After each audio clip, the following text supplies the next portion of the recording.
Здравейте, аз съм Камен Рикев и бих желал да ви обърна вашето внимание на няколко въпроса, свързани с това как ние, българистите, българските хуманитаристи, пишем резюмета към научни статии.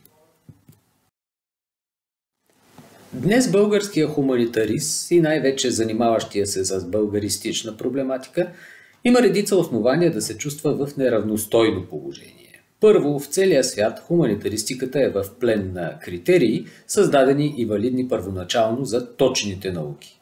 Второ, българският тематичен акцент автоматично поставя учения в нишова позиция.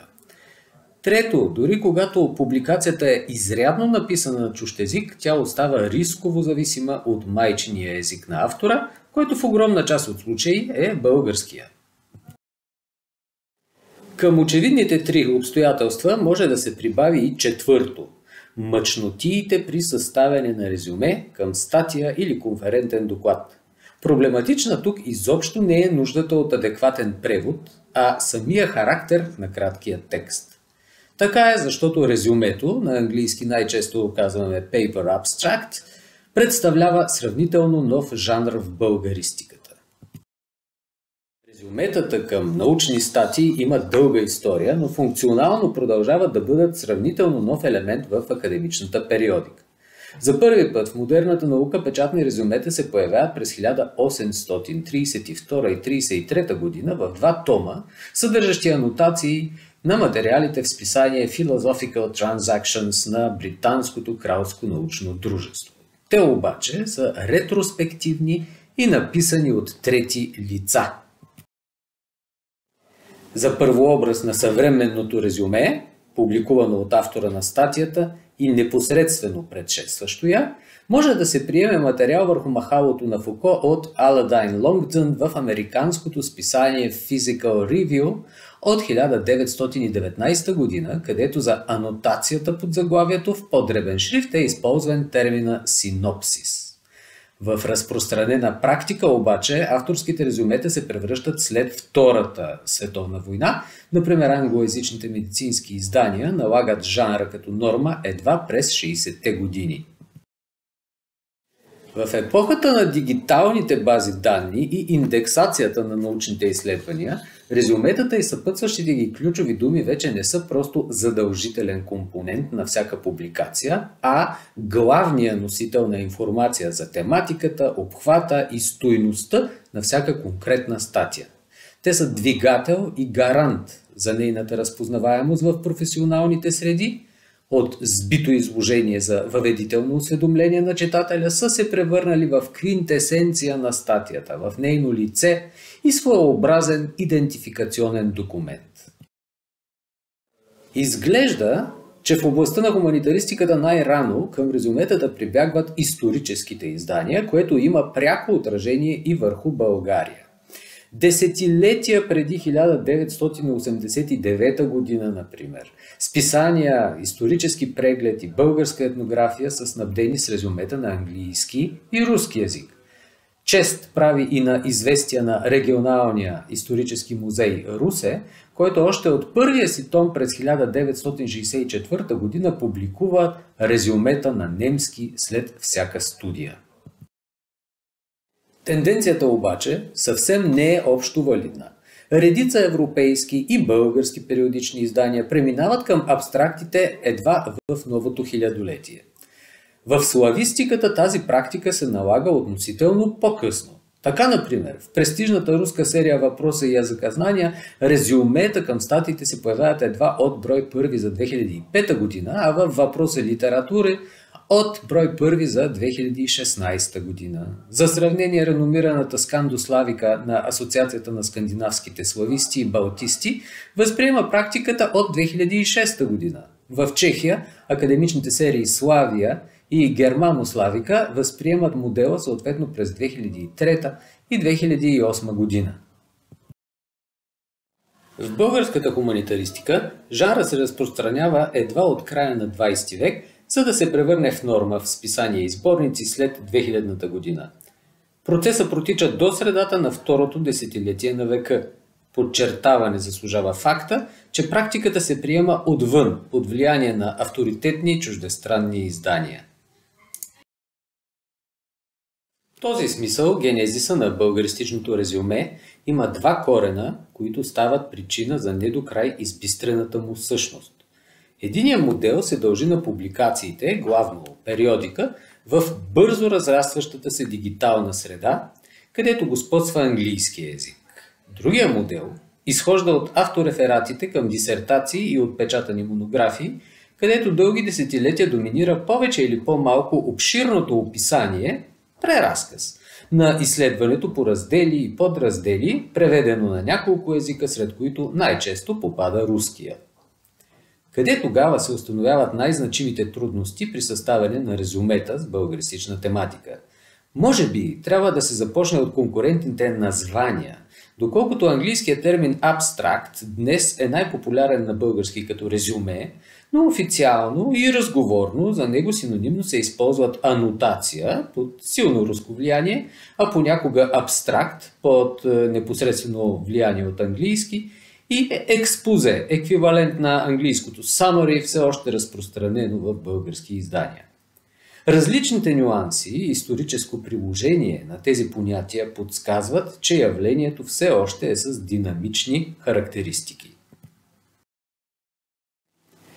Тук искам да откроя няколко проблемни момента при съставянето на резюме към научна статия и варианти за тяхното практическо разрешение.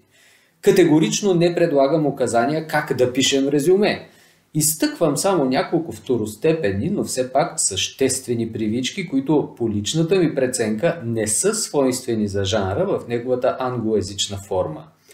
Никога не бива да забравяме, че едно не до край изрядно резюме не пречи самата статия и конкретното издание да имат заслужен авторитет в своята област.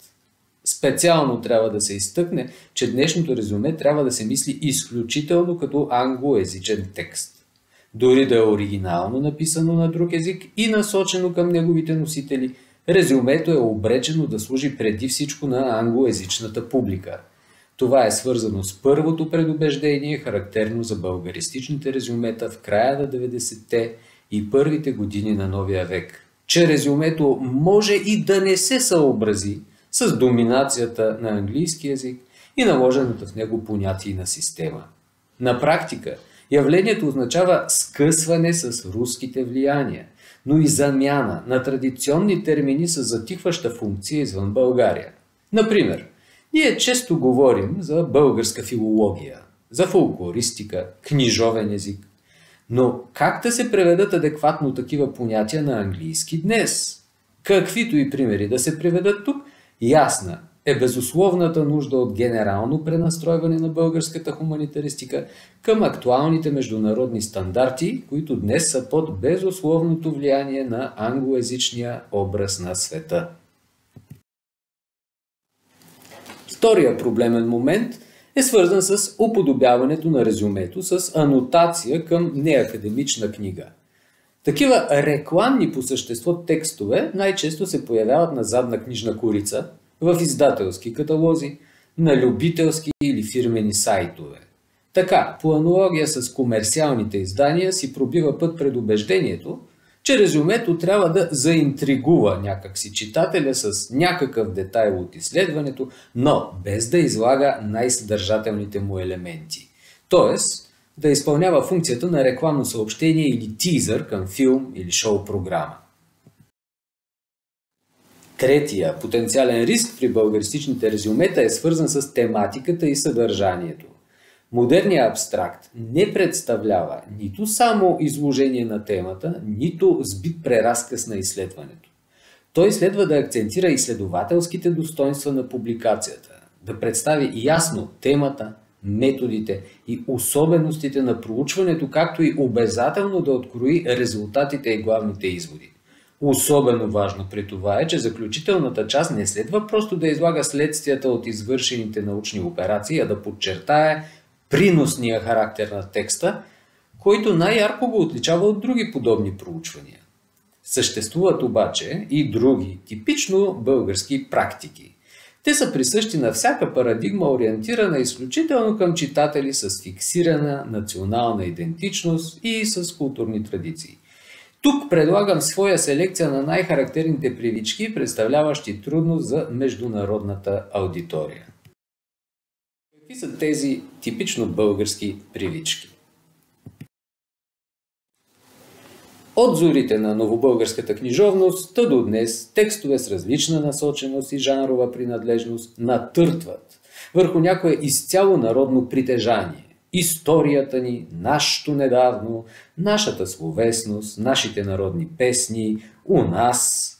Отдавна маркера наш си има и синоним заместител – родното, което означава най-вече етническо, народно или национално и в далеч по-малка степен регионално или лично притежание.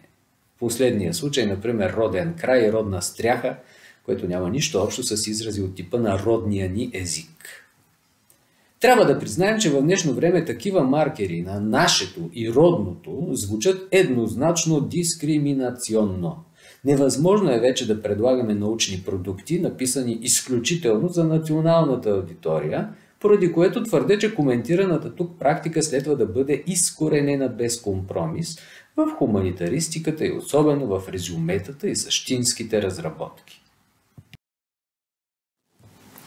Друг източник на потенциални затруднения от страна на международната публика е оскъдната обща ориентация в иначе коректно конструирано резюме.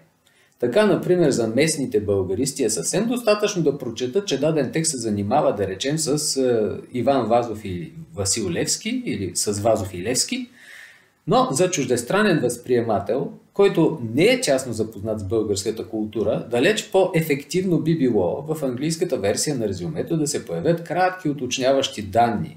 Примерно The Bulgarian National Poet Иван Вазов, където посочим и годините на неговото рождение и кончина, или National Hero Васил Левски с също упоменаване на годините. Същото се отнася и до употребата на реалии, като например след освобожденската действителност, съединението, възраждането, Второто българско царство или понятия като символизма или прехода, прословутия български преход. Термини от подобен род не само крият риск от по-слабо ориентиране на чуждестранния възприемател в специфичната тематика, но и са със силно проблематичен превод на чужд език. Тук най-рискови според мен са понятия като македонски въпрос или старобългарски език. От чисто формална гледна точка е нужно да не се забравя, че компютърно обработваните резюмета, които попадат в базите данни, не винаги интегрират успешно диакритични знаци или графеми от чужди азбуки. Гледан като електронен библиографски сегмент, абстракта е най-безпроблемно обработван и възпроизвеждан в така наречения plain text формат. Това автоматично означава, че всяко вкарване на данни на кирилица крие потенциални проблеми за еднакво разчитане на резюмето на различни онлайн платформи. Успоредно с това, адекватният превод на английски следва да отчете и силната привързаност към кавичките в книжовния български език, която обаче поражда и преводни и чисто естетически проблеми на чужд език.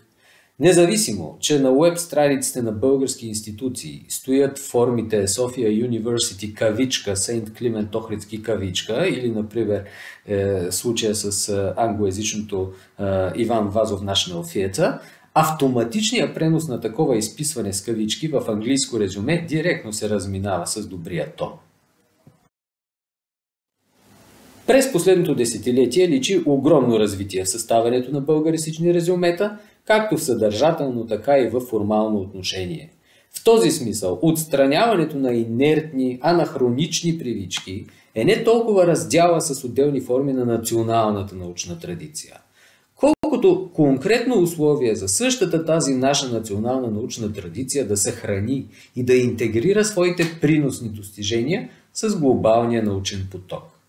Ако българистичните дисциплини водят неравна борба за оцеляването си в световната хуманитаристика, техният успешен развой изисква надскачане на българоязичната аудитория и стесняващите национални парадигми. Резюметата са първото поле, на което тези качествени промени могат да бъдат осезавани. Сърдечно благодаря за вашето внимание.